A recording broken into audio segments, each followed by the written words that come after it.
5, 4, 3, 2, 1, go. Now go home and get your fucking shine box.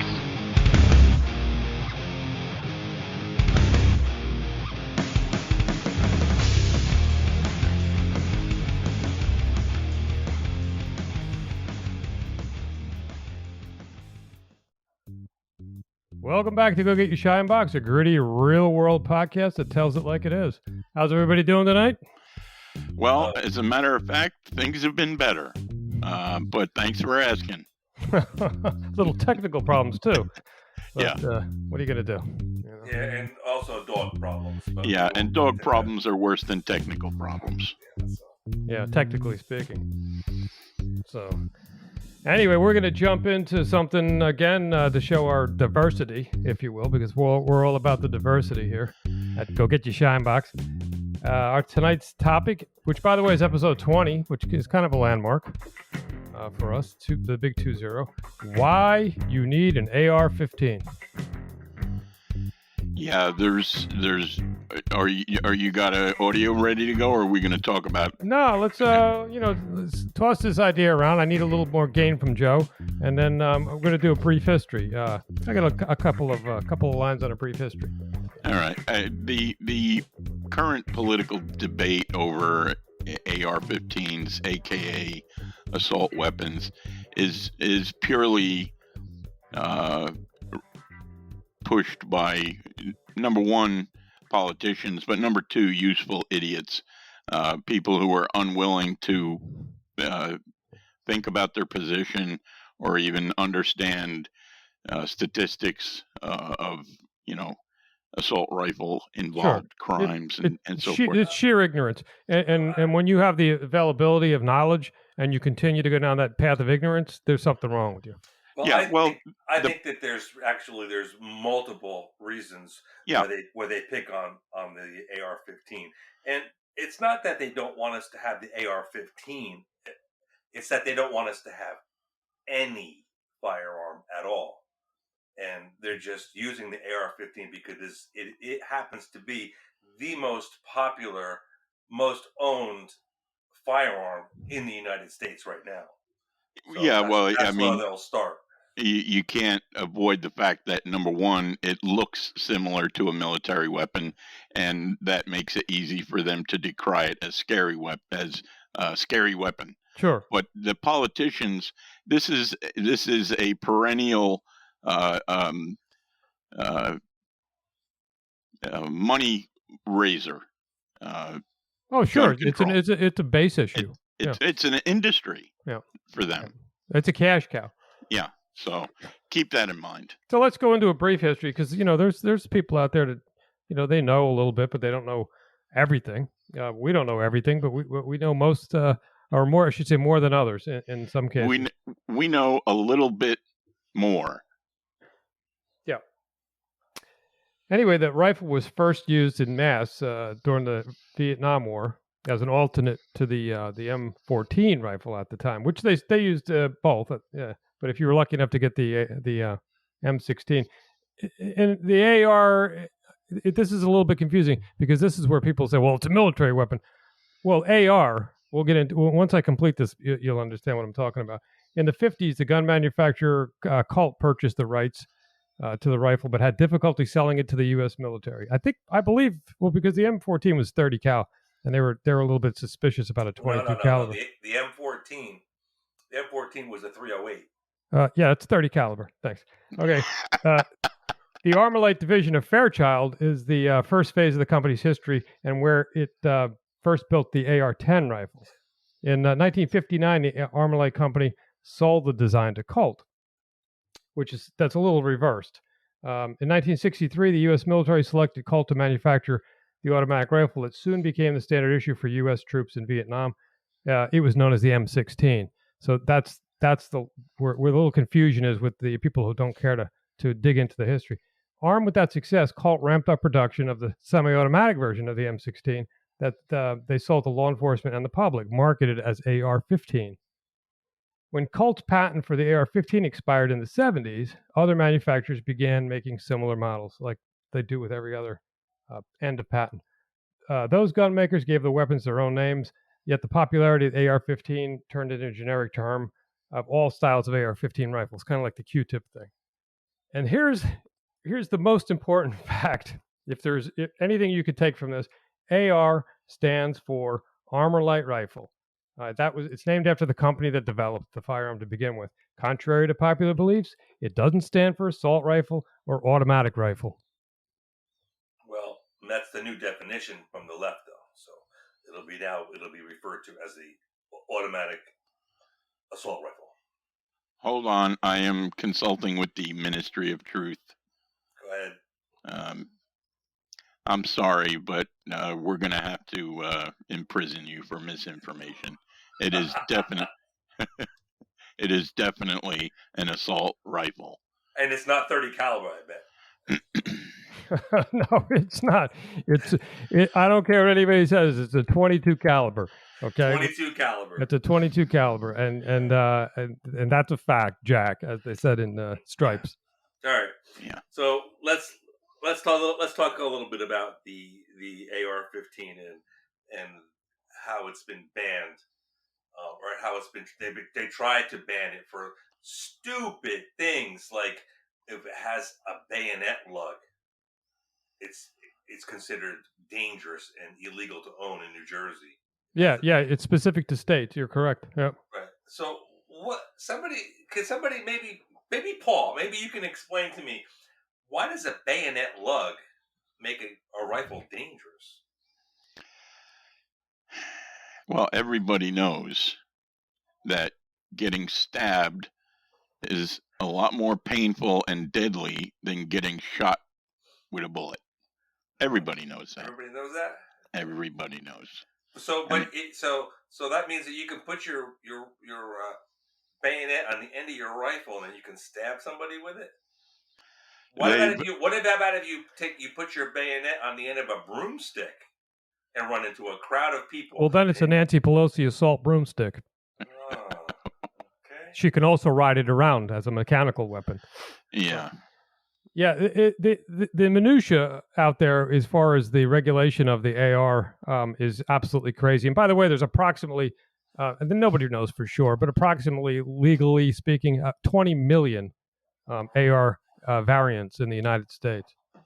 Now, why don't we talk a moment about why there are 20 million AR variants in the United States? Well, we can do that, and then after that, we have a couple of bullet points and some right, presentations from Clint Smith about the said rifle.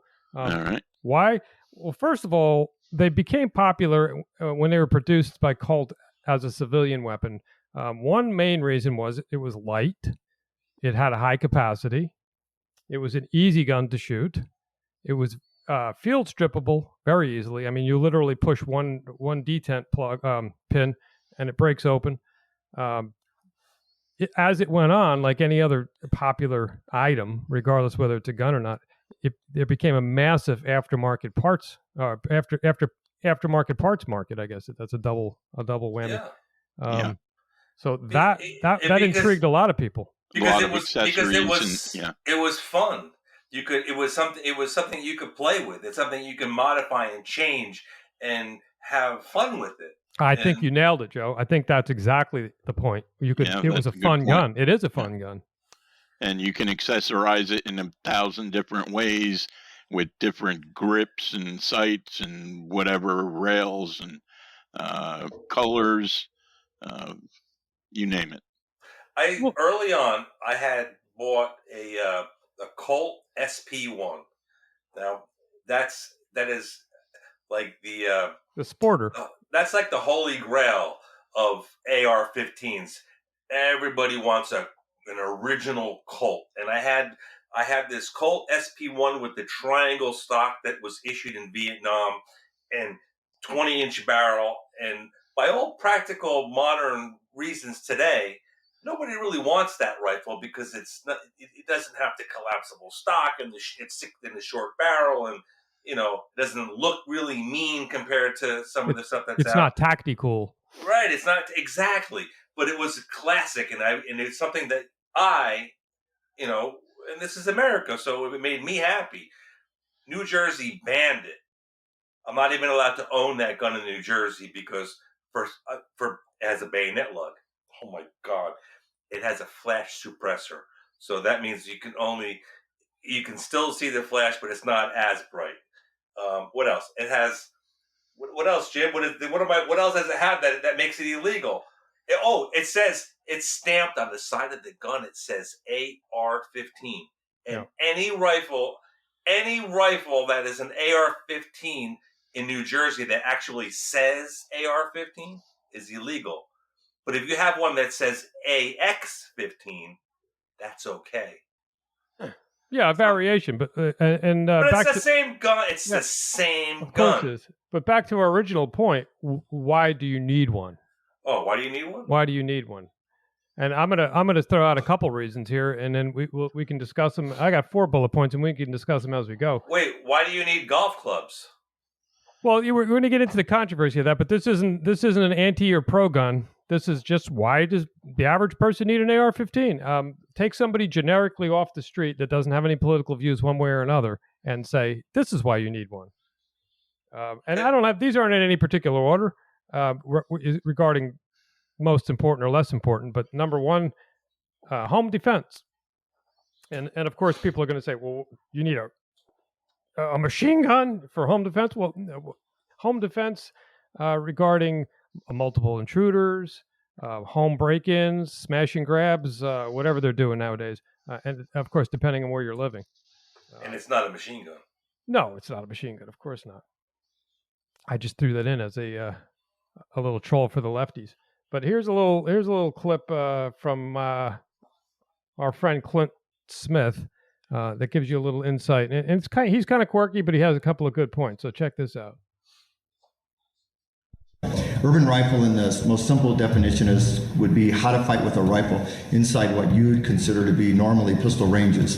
And that is actually where most rifle fights take place, contrary to popular belief. I understand and I accept the ideas of shooting targets at 500 or 600 yards and that it's fun and that it can be efficient. I got all that. But in reality, most fights take place at relatively short ranges. Those of you from the private sector, the reason urban rifle would be so important is you would be hard-pressed to find and justify it before a jury of your peers why I shot somebody at 400 yards with a scoped rifle, where I probably am going to be pressed hard to justify why I shot somebody at 40 yards with a rifle.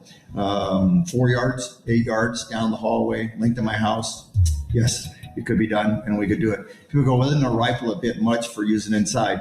Yes, except the idea of being in a fight is to win. And I could give you several reasons why you should shoot somebody at 400 yards, but that's just a personal. Yeah. That's I'm not even sure that's close to this topic. but yeah, so there you have it. Yeah, and it's worthwhile bringing up, in case you've been living under a rock, massive increases in violent crime, mostly in cities, but it's creeping out.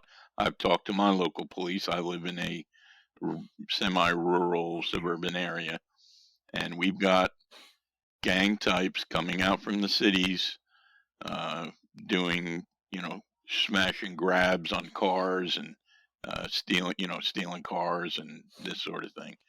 And we're 40 miles from the city. Yeah. So, but the word gets out. Whatever's easy pickings. Yeah. And like you said, a reason. The AR-15 is a very efficient and easy to use weapon for self-defense. Not only that, but it's easier for women too. Well, yeah. Now that with the adaptations of the adjustable, the entire of the gun is adjustable to some degree, and you could actually. We had that argument. I've had this argument with people before. What do you need a retractable stock for? Well, because one size fits all. They're illegal in New Jersey. Well, New Jersey has barbed wire around the entire state too, so you can't get in or out. Well, you're just saying they're illegal in New Jersey, so. And some of us don't really care what's illegal in New Jersey. Let's be honest. Yeah, there are criminals out there. That's a valid point. And again, I don't want to deviate and get too political because I really want to stay with the reasoning for why somebody would want an AR. But and not to mention, it's become an icon, an American icon at that. But, yeah, and to your point about it being adjustable for women, who generally have a smaller frame, smaller reach, it's also, like you said in the beginning, it's lighter weight. The recoil is, like you said, it's a 22 caliber cartridge. It's very light recoil, much different than a woman blasting off her dad's, double barrel shotgun. Oh yeah, and it's got that linear buffer spring that takes that little bit of recoil straight back. Right. So, it's an excellent design.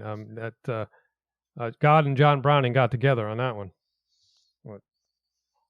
It's also an extreme. Actually, deterrent. It was Stoner, but I made a mistake. That's Eugene Stoner. I meant Stoner. Yeah, 20 push-ups for that one. I know. We're gonna require some form of punishment. Well, John Browning. I can understand you going for Browning. Yeah. Another icon. So we'll let it. Absolutely. Well, appreciate the common sense would say Browning probably had a hand in it because he's made so many awesome firearms. Yeah, this is true. I appreciate the backup. Bullet point 2, and I'm saying bullet point with pun intended. Another reason that you want to have an AR, and again, to Paul's point, a lot of the stuff that's happening today is also brings these bullet points more to light. Civil unrest, okay, riots, flash mobs. Have we seen this before? Demonstrations, quote unquote. Those types of things. Now, I'm not, and I threw in quote unquote Kyle Rittenhouse, and I don't recommend doing what he did. I don't agree with what he did, but even though he did what he did, it was still an obvious self-defense scenario. But plenty of cases in a bad situation. He did, but plenty of cases throughout the United States, and I'm not Florida so much, but there's been riots, whether they're urban riots, out, coming past your house, coming past your brownstone or whatever, and flash mobs especially. We just saw one of those pop up in Philadelphia. And then, again, why would you need an AR? Well, there you go. Self-protection. I'm not saying go out and start blasting, people because you can. But if there was a situation where that riot turned to deadly force towards you, you're going to need something more than a 6-shooter. You're probably going to want something more than even a high-capacity pistol. And there you go. We have the perfect solution, an AR-15 with a 20-round mag. Or two. Again, I'm sorry to bring up politics, but in New Germany, you need to carry a bunch of 10-round magazines with you. Yeah, well, yeah. Not only that, but if you actually carry those around with you, then you're a felon. We can't continue without saying that there are states like New Jersey out there that are okay with you dying at the hands of a criminal. They want that because they want you to be a victim. Somebody told me that today. Who told me that? Yeah. We might have had that talk. But yeah, so that's a fact. We'll jump if no more discussion on civil unrest. Let's jump to like I said, no particular order. Next bullet point: natural disasters. We had just had a natural disaster here in Florida, and as a natural result of natural disasters, we have looters. Exactly. And our illustrious governor, Ron DeSantis, made it well known that we're a 2A state. And to the looters, I'd be careful whose door you kicked in because you don't know what's lurking behind it. I believe that was a quote. And it's totally legal to shoot a looter? Let me say that I really hope you got the Polk County Sheriff spooled up. I don't. I have another Clint Smith pulled up. Oh, okay. So let me paraphrase the Polk County Sheriff. Yeah. If you find them looting your home, turn them into Swiss cheese. Amen, brother. So does that answer your question, Joe? Yeah. Well, I'll tell you what, people are not going to be looting when they realize that they're going to be shot. Okay. Yeah, well, and the Swiss cheese part was an actual quote. The rest that this guy doesn't joke around. During the mostly peaceful riots of the entire 2020 year, he also said that he had directed it directly at BLM and the Antifa's. He said, if you come here and you think you're going to take this out to the suburbs, like you said, I already told my citizens in this county they have permission to fire. and to shoot to kill. So how about Fire at will, shoot to kill. They could be playing AC/DC when this is going on. yeah, somebody's bound to have a helicopter with some loudspeakers on it. Yeah, hey, not to diverge here, but I've been trying to come up with a playlist for the spicy times. I got a few good. I got a few good clips. Hey, we sang a couple bars last week. Yes, we did. I think we should get ourselves a helicopter, boys. That's what I think. Man. All right, next. All right, let me play this. I want a Brinks truck, man. What is wrong with you guys? We can mount an M2 on top. I'm telling you, it'll be great. And for you libs out there, an M2 is a 50 caliber machine gun. So. I would like a Huey with a Dillon mounted in the Okay, we'll put an M134 on top of the Brinks truck. I would like to play this next clip. Go ahead. And pay close attention, because this is a teaching moment. Number of rounds fired in a fight. This has to do with like equipment as well. For like 1980s, that decade was the last decade for revolvers. The average police officer fired 2.8 rounds to get a hit on the target, and he fired 5.6 rounds per engagement, which means he shot the gun until it was empty. In the 90s, we went to the Glock pistols, okay? They only kept track for 4 years, and then they quit. And all you have to do is look at New York shooting records, and you can see why, okay? They fired 12.9 rounds to get one hit on the target. They fired 17.5 rounds per engagement, so they shot the gun until it was empty. Remember, in a fight, most people don't shoot to apply marksmanship. They shoot, okay, because it makes them feel good. If you don't think so, watch CNN and you'll see a guy like, tick, tick, tick, tick, tick, tick, tick, tick, tick. What's he shooting at? And he's shooting at nothing. He's just shooting at shit over there. Well, why don't he even get behind the sight? Really? Why don't he get behind the sight? 58,212 people were killed in Vietnam. 325,000 were wounded. Half of everyone killed and or wounded in Vietnam was killed and or wounded from the collarbones up. Your head is a relatively important body organ, and when you stick your head up in a fight, someone will put a canoe through that bitch. Hence why people go tick, tick, tick, tick, tick, tick, tick, tick, tick, tick. Okay? So you go like, what the hell does that have to do with me? Don't shoot over the bed. Don't shoot over the hood of the car. Shoot around the end of the bed. Shoot around the dresser. Shoot around the refrigerator. Don't stick your head up over stuff when you shoot, because this is kind of important. Okay? Shoot around stuff. Even if you're using a rifle, shoot around stuff. Don't put your head over stuff. Okay? So it took a while to get to the point. Hold on a second. Is that Rex? Who was that? Clint. That's Clint Smith. He sounds like, doesn't he sound like Rex? No. But anyway, the point is, that was kind of a teaching moment, and that's good. That's good to know. You know? Well, yeah, I mean, and people out there don't realize that they watch a lot of movies, and they especially younger people. Not that there's anything wrong with younger people, but they go they want the rifle, because who doesn't? What red-blooded American doesn't want some form of an AR-15? I don't know any other than the left. Right. But yeah, so the good training and motor function, and you can be an excellent shot. Well, I find that I'm cheap, so I like to conserve ammunition. So I'm very selective. That's why there's a selective fire on there. You better not have a selective. Oh man, now you're talking trouble. Yeah. I would just like to add in, if you watch any amount of combat footage and some column gets hit or whatever, you see dudes jump in ditches and they just hold the gun up over their heads and tuk tuk tuk tuk. That's exactly what he was doing. I was going to say that's what it sounded like he was doing.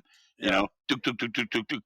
I ain't sticking my head up above the horizon. Yeah. Thank you very much. You see any Haji on any of those videos behind a freaking old blown up Toyota, and he's got his AK up there, and that barrel's going everywhere but downrange. Because he likes to shoot. So. But yeah, the head is an important organ.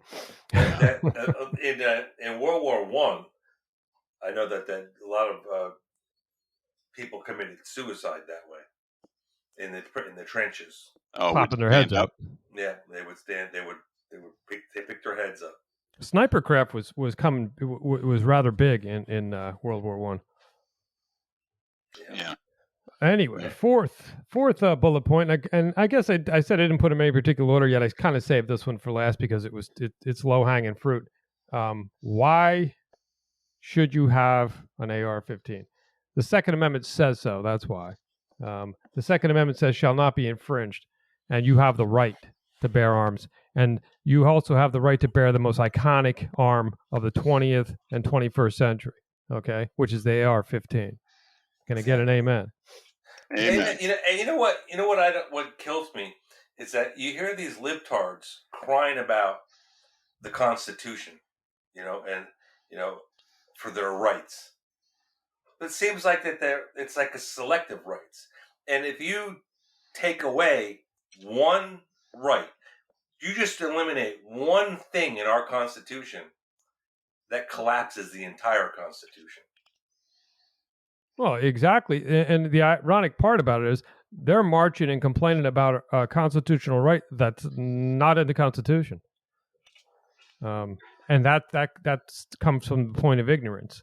Right. And again, I don't know what the technical term is, but if you're ignorant, you can be unignorant just by learning something, right? Yes. But if you choose not to learn that, which makes you not ignorant any longer, that I don't know what that makes you at that point. A genius?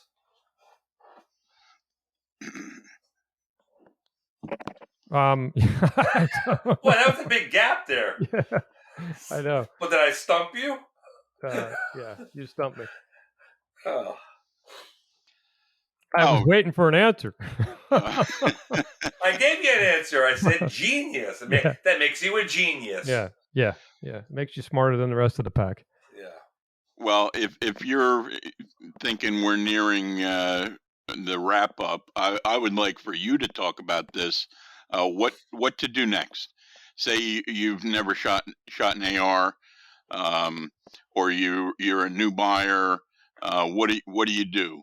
Well, we got a guy. I know a guy. Why don't you take it, Jim?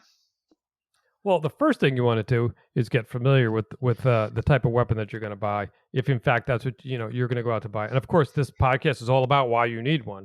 So do a little research, watch a couple goofy videos, and they are goofy, most of them on YouTube. But ultimately, what you're going to have to do is you're going to have to go visit a gun store. And if it's your absolute first gun purchase, go to a reputable gun store. Most of them are pretty decent. It takes a pretty long time, and it's a pretty uphill battle for somebody to get an FFL, depending on your state. So if you go to a mid-size to a smaller, you might get more attention, but you might have a less of a selection. So I would suggest going to maybe a smaller place. Maybe you can get a little education. Maybe you can feel out some of the guns. And gun guys and gun gals love to talk. At that point, you might want to go to a bigger store and then find, because you'll get a better price. To be honest with you, you might want to. I hate to interrupt you real quick, but you might want to try to find a place that actually has a range. Also, there are several in New Germany that I know of that are gun stores that also have a range where you can shoot. Also, well, sure, of course. So once you start talking to somebody, they'll start showing you their wares, and then you're going to find how it fits you. You can just buy the rifle. Like I said, I always have, depending on what state, do your paperwork, whatever you have to do. You can just buy the rifle, buy a box of ammunition, and go home if you want. I would seek out a qualified instructor if you're going to be serious about it, and get acquainted with the mechanics of the rifle. Once you get acquainted with those mechanics, it's like riding a bicycle. And okay, well, I don't mind interrupting, but I'll say this: look up gun clubs in your area. They have public, private gun clubs. Most are going to be more than willing to have a newcomer come on and show you the ropes. Secondly, you got any advice about getting some information or training from the NRA?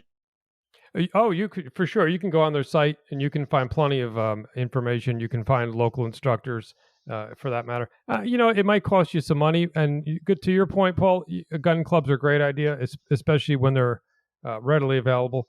Most gun clubs are going to give you a free pass for the day. You can make some friends, talk to some people. Jim. And to be perfectly honest with you, you could probably go and join a gun club or visit a gun club and probably get to shoot an AR long before you even purchase one. And back to Joe's point, we have a restaurant /range up here where you can actually rent one. which wouldn't be a bad idea before you before you make the purchase. And at that point, if you're going to rent it, you tell the guy at the counter you're a first timer. They'll give you some basic instructions because they want you to be safe, they want you to have fun, and they don't want they don't want any unauthorized discharges. Put it that way. Hey, Jim. Yep. Do we know any NRA firearms instructors? Yes.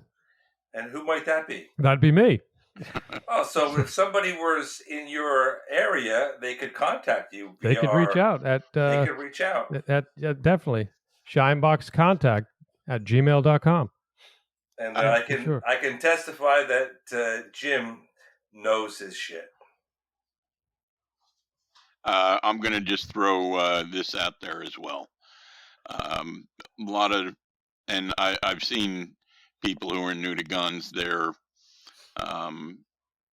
have some anxiety. They're a little nervous. Sure. Gun people are like the coolest people on the planet. They're not like you might think some, bloody. No pretension, that's for sure. Yeah. Very cool people. Yep. So. And very serious, and very serious about safety, and using and being proper with your guns. So I mean, there are some exceptions to that. There are some assholes out there. Yeah, of course there are. But the interesting, in the most part, gun people are very cool people. Yeah, for the most part, and what I'm talking about is they're wanting to help. They want to teach you what they know. They want to show you how to do it right. They're not going to mock you for not knowing something. That's what I'm talking about. No, it's a great club in general. When I say club, I mean a great group of people throughout the country. Community, we use the community, and they love what they do, and they like to share it. And I've gone to numerous gun clubs, and you could spend all day shooting other people's guns if you want. They're just like, hey, try this, try this, try this. Yeah. Isn't that the truth, huh? Yeah. And what I was going to say earlier was the interesting part about a new gun owner, a new gun purchaser, the journey to the point where you have the gun and you feel comfortable shooting it, rifle, gun. The interesting part of that journey is the learning experience that comes with it. Amen. Your mind. I'd like to do a social experiment. If you could take a diehard liberal and take them through the journey, the research, and until he finally is proficient with that weapon, and see how his attitude has changed. I'm trying to think of an analogy for that. Well, it would be the moth that turns into the beautiful butterfly. Well, I was thinking more like the city person who's never driven a car and is afraid of cars, to the guy who went out and took some driving lessons and now he's driving a car or something of that nature. Yeah, it's really kind of a cool thing, and then it starts. There's that little bit of I don't want to say addiction, but then you're like, oh, this is really cool. No, it is. It can be an addiction. Yeah. I gotta have another one. Then I gotta have another one. Yeah, it's funny you said that because I was thinking it can be an addiction, and what's really cool about it is that there's so many different ways that you can go for your interest. I mean, there's so many different types of shooting that you can do, and it can be very challenging. They can be very fun. But it's like it's never ending. The world is it's open to you. Let me throw another thing out there. I would bet you would have a hard time finding the person who, upon firing their first shot ever, didn't have an enormous grin on their face. Yeah, especially if it hit the target. True. So true. Yeah. Oh, absolutely. It's fun, and I don't know why. Again, it's willful obtuseness, or why people don't understand that a lot of people out there that shoot are doing it for sport. Yeah. And this whole premise of, oh, you don't need a gun like that. You don't need a gun like that. I don't play golf. Yet I don't. I don't deny people. You're out. You're gone, Jim. What happened there? He flatlined. So we're experiencing technical difficulties. Jimmy has gone, but he'll be back, I hope. He lost his connection down there. It's up to us. Are we Well, gonna? We're pretty much near the end. we're pretty much near the end, and what was that? I had a thought on my brain that just disappeared when he disappeared. So maybe is that a coincidence? Yeah, well, that's normally my area. I don't deal well with like improvisation, but I think we covered pretty much everything you need to know. Again, follow us on and hit the like button, hit the shares, share this with your friends, other people who you think may be interested in guns.